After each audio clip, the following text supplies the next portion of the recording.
أعوذ بالله من الشيطان الرجيم بسم الله الرحمن الرحيم اعوذ باللہ السمیع العلیم من الشیطان اللعین الرجیم بسم اللہ الرحمن الرحیم الحمد للہ وکفا وسلام علی عبادہ الذین اصطفا خصوصا علی محمد المصطفیٰ وأہل بیتہ الطیبین الطاہرین المعصومین شرفاء انہم سفینۃ النجات ومصباح الہدى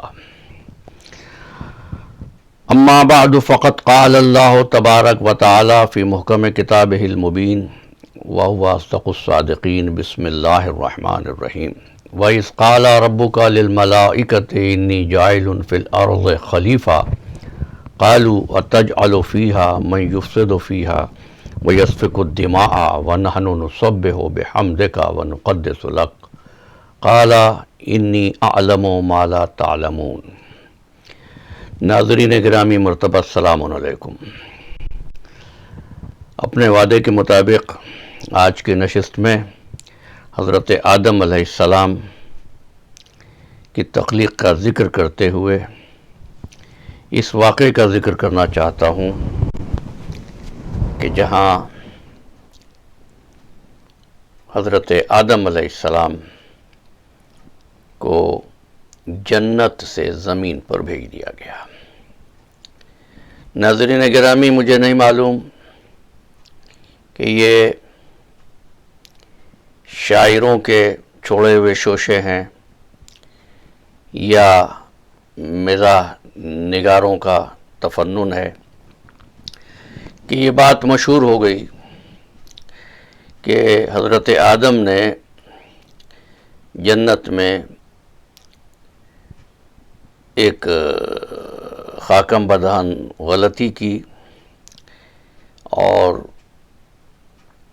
اس کے نتیجے میں ان کو جنت سے نکال کر زمین پر بھیج دیا گیا، اور اس کی ذمہ داری حضرت آدم علیہ السلام کی زوجہ بی بی حوا پر ڈال دی جاتی ہے۔ میں نے اسی لیے سورہ مبارکہ بقرہ کی اس 30ویں آیت کو تلاوت کرنے کا شرف حاصل کیا۔ سورہ بقرہ دوسرا سورہ ہے قرآن مجید کا، اس کی 30ویں آیت ہے جہاں ذکر ہوا ہے تخلیق حضرت آدم علیہ السلام کا اور ان کی بطور خلیفہ تقرر کا۔ ہمارا مسئلہ یہ ہے کہ ہم الفاظ کو پڑھتے ہیں اور قرآن مجید سے ہمارا تعلق شاید اتنا ہی رہ گیا ہے کہ ہم ثواب کی غرض سے پڑھتے ہیں، تفکر سے کام بہت کم لیتے ہیں۔ یہ کہا جا رہا ہے کہ حضرت آدم نے غلطی کی تھی اور ان کو جنت سے نکال کر، نہ چاہتے ہوئے بھی لفظ استعمال کر رہا ہوں، بطور سزا کے زمین پر بھیجا گیا۔ ارشاد فرمایا سورہ بقرہ 30ویں آیت، یاد کرو اس وقت کو جب تمہارے رب نے فرشتوں سے کہا میں زمین میں ایک خلیفہ بنانے والا ہوں۔ فرشتوں نے عرض کیا اتجعل فیہا من یفسد فیہا ویسفک الدماء وَنَحْنُ نُسَبِّحُ بِحَمْدِكَ وَنُقَدِّسُ لَكَ قَالَ إِنِّي أَعْلَمُ مَا لَا تَعْلَمُونَ۔ دیکھیے یہ عنوان جو ہے ایک نشست میں ختم نہیں ہو سکے گا، انشاءاللہ اگلی نشست میں بھی گفتگو کو جاری رکھوں گا۔ ترجمہ کر لیتے ہیں ان آیتوں کا کہ فرشتوں نے عرض کیا پروردگار کیا تو ایسے کو خلیفہ بنائے گا جو زمین میں فساد برپا کرے اور خون ریزی کرے؟ وَنَحْنُ نُسَبِّحُ بِحَمْدِكَ وَنُقَدِّسُ لَكَ، ہم تیری تسبیح و تقدیس بجا لاتے ہیں۔ ارشاد فرمایا رب العزت نے انی اعلم ما لا تعلمون، جو میں جانتا ہوں وہ تم نہیں جانتے۔ ناظرین گرامی، آیہ وافی ہدایہ سے صاف معلوم ہوتا ہے کہ رب العزت نے حضرت آدم علیہ السلام کو زمین پر خلیفہ بنانے کا اعلان کیا تھا، یعنی مقصد تخلیق آدم زمین پر خلافت تھی، زمین پر خلافت تھی۔ اس کا مطلب یہ ہے کہ اگر حضرت آدم علیہ السلام زمین پر آ جائیں تو پروردگار عالم نے جس مقصد کے لیے حضرت آدم کو خلق کیا پورا ہو گیا۔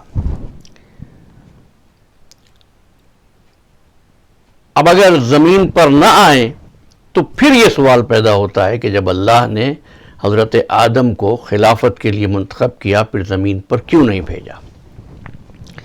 اس لیے احباب کا یہ خیال کہ بطور سزا بھیجا گیا، نہیں، اس نے تو پہلے ہی اعلان کیا تھا کہ ہم حضرت آدم کو زمین میں خلیفہ بنا رہے ہیں۔ زمین میں بھیجنا تو حضرت آدم علیہ السلام کی جائے تقرری تھی، مقصد تخلیق تھا، سزا تو نہیں تھا۔ یہ غلط فہمی پیدا اس لیے ہوئی کہ ایک شجر کا ذکر آ گیا کہ آدم نے اس کے پھل کھائے، اور یہ بات بھی آپ کی سمجھ میں آ جائے گی جب آپ قرآن مجید کو دیکھیں گے، اور وہ یہ ہے سورہ مبارکہ صاد جو قرآن مجید کا 38واں سورہ ہے، سورہ صاد 38واں سورہ، اور اس کی آیہ وافی ہدایہ ہے 75۔ کیا ارشاد فرمایا؟ جب شیطان نے حضرت آدم کو سجدہ نہیں کیا تھا تو پروردگار عالم نے اس سے پوچھا ما منعک ان تسجد لما خلقت بیدی، جس آدم کو میں نے دونوں ہاتھوں سے بنایا ہے تو اس کو سجدہ کیوں نہیں کر رہا، کیوں انکار کرتا ہے؟ استکبرتا، ابلیس سے خطاب ہو رہا ہے، استکبرتا، تو نے تکبر کیا، ام کنتا من العالین، کیا تو عالین میں سے ہو گیا ہے، بلند مرتبہ والوں میں سے ہو گیا ہے۔ اس سے صاف پتہ چلتا ہے کہ کوئی ایسی مخلوق موجود تھی جو حضرت آدم علیہ السلام سے پہلے موجود تھی، اور وہ بلند مرتبے والی تھی۔ انہوں نے آدم کو سجدہ نہیں کیا تھا،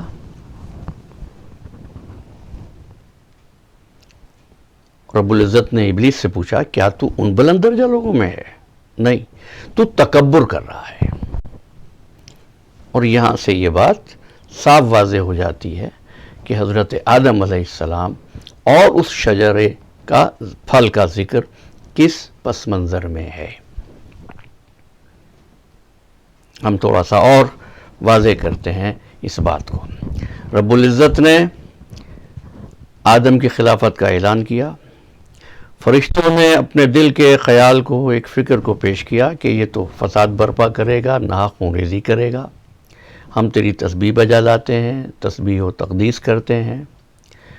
فرما دیا کہ میں سب سے زیادہ جانتا ہوں، جو میں جانتا ہوں وہ تم نہیں جانتے ہو۔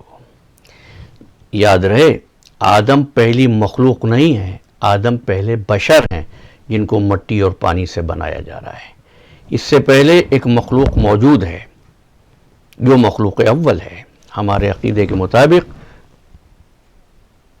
سرکار ختم مرتبت محمد مصطفیٰ صلی اللہ علیہ وآلہ وسلم اور ان کے نور کے اجزاء آل محمد۔ اچھا، اب ہوا کیا؟ فرشتوں نے اعتراض کیا، پھر قرآن مجید نے بات کی ہے، علامہ آدم الاسماء کلھا ثم عرضهم علی الملائکہ، اللہ نے پھر آدم کو اسماء تعلیم کر دیے، پھر فرشتوں کے سامنے پیش کیا، پھر فرمانے لگا انبئونی باسماء ہؤلاء ان کنتم صادقین، فرشتوں اگر تم جانتے ہو، سچے ہو تو ذرا ان چیزوں کے نام بتاؤ، ناموں میں اور چہروں میں مطابقت پیدا کرو۔ فرشتے کہنے لگے قالوا سبحانک لا علم لنا الا ما علمتنا، پروردگار ہم تو اتنا ہی جانتے ہیں جتنا تو نے ہمیں تعلیم کر دیا ہے۔ پھر حضرت آدم کو خطاب ہوا، آدم تم ذرا فرشتوں کو نام تو بتا دو۔ آدم نے ناموں میں مطابقت پیدا کر دی۔ یہ صرف ناموں کی بات نہیں ہے، یہ بات نہیں ہے کہ صرف نام بتائے جا رہے تھے۔ اگر نام بتانا مقصود ہوتا تو جب قرآن مجید نے کہا کہ آدم کو نام بتائے تو فرشتوں کو بھی نام بتانا چاہیے تھے، اس لیے کہ یہ انصاف نہیں ہے کہ ایک طالب علم کو تو پورا پرچہ آؤٹ کر دیا جائے اور دوسرے طالب علم کو نہ بتایا جائے پھر ان کا مقابلہ کرایا جائے۔ تو مقابلہ یہ حافظے کا نہیں تھا، فرشتوں کو وہ نام پہلے سے معلوم تھے، آدم کو اب تعلیم کر دی ہے، دونوں کا سلیبس اور تعلیم برابر ہو گئی۔ اب امتحان یہ تھا کہ فرشتوں نے جن اسماء اور اسماء کے مصدق یعنی مسمی کو دیکھا تھا اور آدم کو بھی نام تعلیم کر دیے، اب ان کو سامنے پیش کیا گیا ان شخصیتوں کو اور کہا گیا کہ اگر تم سچے ہو تو نام بتا دو، یعنی اب ناموں کی ان چہروں سے مطابقت کرنا تھی۔ فرشتے نہ کر سکے، آدم علیہ السلام نے نام بتا دیے۔ اب رب العزت نے فرمایا کہ آدم تم اور زوجوں کا، میں اس وقت ترجمہ نہیں کر رہا زوجوں کا کیونکہ میں دوسری نشست میں اس بات کروں گا، تم یہاں رہو۔ اچھا، اب تو یہاں سے کیا ثابت ہوا کہ فرشتے سیکھی ہوئی بات میں اضافہ نہیں کر سکتے، لیکن آدم کے پاس، بشر کے پاس یہ صلاحیت ہے کہ وہ نئی راہیں نکال سکتا ہے، اپنے ذہن کو، اپنی فکر کو استعمال کرتے ہوئے ایک نتیجہ ماخذ کر سکتا ہے، حقائق کو مستنبط کر سکتا ہے۔ فرشتوں کی ناکامی ہو گئی۔ آدم کو بنایا زمینی کے لیے ہے، لیکن اب آدم علیہ السلام نے یہاں تک تو ثبوت دے دیا، اب قدرت یہ چاہتی ہے کہ اپلائی کرے یہ انسان اس خواص کو، اس فرق کو جو اس کے اور دوسری مخلوقات کے درمیان ہے۔ وہ فرق کیا ہے عزیزان گرامی، ناظرین محترم؟ وہ فرق یہ ہے کہ بشر کے پاس یہ صلاحیت ہے کہ وہ اپنے انتخاب میں آزادی رکھتا ہے، اور انتخاب کی آزادی کے بعد وہ اپنے لیے ایک ہدف معین کرتا ہے، یہ صلاحیت ہے۔ لیکن آدم سے اس صلاحیت کا ظہور نہیں ہوا کہ یہ آزادی سے انتخاب کر کے اپنے لیے ایک ہدف معین کرے، اس لیے آدم کو ابھی وہیں رکھا ہوا ہے، زمین پر نہیں بھیجا گیا ہے۔ زمین پر تو جب بھیجا جائے گا جب یہ پوری صلاحیتیں اس کی اجاگر ہو جائیں گی۔ پھر ایک وقت آیا کہ آدم علیہ السلام نے ایک خواہش کی، یہ شجرے کے پھل کھانے کی بات نہیں ہے، یہ تو تمثیل ہے، یہ تو تعبیر ہے، اس کی وضاحت میں اگلی تقریر میں انشاءاللہ کروں گا۔ کیا ہوا؟ آدم علیہ السلام کے لیے جس شجرے کا ذکر ہے اصل میں وہ مدارج میں ترقی کی تمنا ہے، یہ آدم کا وہ آزادی انتخاب اور ہدف کا تعین ہے جس کا ثبوت آدم کو دینا ہے۔ اور جیسے ہی آدم علیہ السلام نے تمنائے ترقی کی، مدارج میں اضافے کے لیے اس شجر کی قربت حاصل کرنا چاہیے، تو رب العزت نے دیکھا کہ ہاں اس نے ثابت کر لیا ہے کہ اب یہ آزادی انتخاب بھی رکھتا ہے، ہدف بھی معین کرتا ہے۔ اب وہ مقصد کہ جس کے لیے اس کو ہم نے خلافت سے مزین کیا تھا اس قابل ہے کہ اس کو اس کے عہدے کا چارج دے دیا جائے، تو اس وقت ارشاد فرمایا آدم ہاں اے بیتو اب تم زمین پر چلے جاؤ۔ تو عزیزان محترم، یہ بات کہ آدم علیہ السلام کو بطور سزا کے بھیجا گیا ممکن نہیں، بالکل غلط ہے، اس لیے کہ آدم تو اصطفیٰ بندوں میں سے ہیں، مصطفیٰ بندوں میں سے، ان اللہ اصطفیٰ آدم و نوحا و آل عمران علی العالمین۔ قرآن مجید نے کہا نا آدم کو، نوح کو، آل ابراہیم کو، آل عمران کو۔ سورہ آل عمران ہے، اس کی 33ویں آیت ہے جہاں ان کے استفاء کا ذکر ہوا۔ لیکن آدم نے جیسے اس بات کا ثبوت دے دیا کہ اپنے لیے وہ ایک راستے کا انتخاب کر سکتا ہے، اور جس کا میں ذکر کروں گا اگلی نشست میں، تو آدم علیہ السلام کے لیے فرمایا ہاں آدم اب تم زمین پر چلے جاؤ۔